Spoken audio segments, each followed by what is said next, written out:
Уважаеми смилевчани, уважаеми гости, на днешния ден отдаваме почет на тези герои, които преди 111 години извикаха високо ботевите слова «Свобода или смърт» и възвестиха началото на една епопея, която историята записа като Илинденско-Преображенско въстание.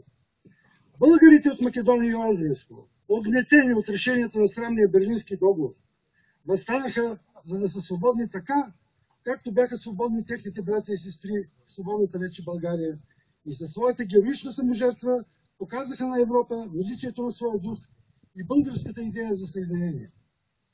На днешния ден да отдадем почет на всичките 158 възстаници смилевчани от родовете Стабулджиеви, Сазови, Кокилови, Кръстевски, Макриевци, Мискови, Селяновци, Козареви, Груевци, Ангелови и много други, както и на славните смилевски войводи Димитър Тръпов Кромиданов, Дамян Наумов Касапов, Кочо Петров Груевски, Григор Поп Павлов и Дамен Павлов Мишков.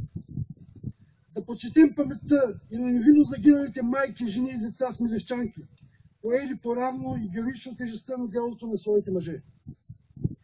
Да се спомним и почетем паметта и делото на смилевчанина Георги Павлов Чоранов, вожда на Илинден, председателя на тайния комитет, чиято къща през април 1903 се състоя Смилевския конгрес.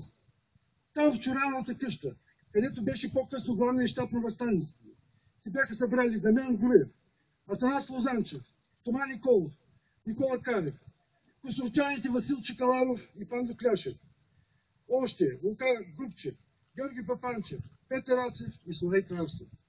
На 2 август по стар стил затрещява пушечния огън, извикове ура и долу султанът, смилевчани се вдигат да изразят първи волята на Македония и Одринско да живеят свободно. Турският аскер решава да заземе къщата, за да контролира цялото село, и тогава мъжественият революционер, поставил цялата си челюст в помощ на борбата, запалвайки я запява: не ще ми ни богатство, не ще ми ни пари, но искаме свобода, човешки празнини. И така той изрази саможертвата на целия възстанал народ, както по-късно записа Христо Селянов.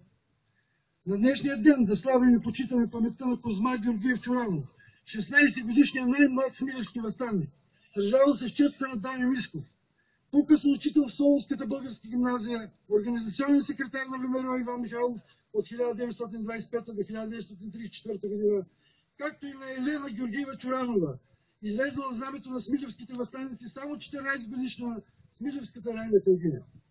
На войводите Георги Сугалев, Дякон Левстатий, Георги Мончев, сражавали се на позицията до Смилевския манастир Свети Петър, и на младия Никола Бадев, млад, но с коража на големите, а също така и на смилевчанина Пандуров, първата жертва в първия ден на сражението.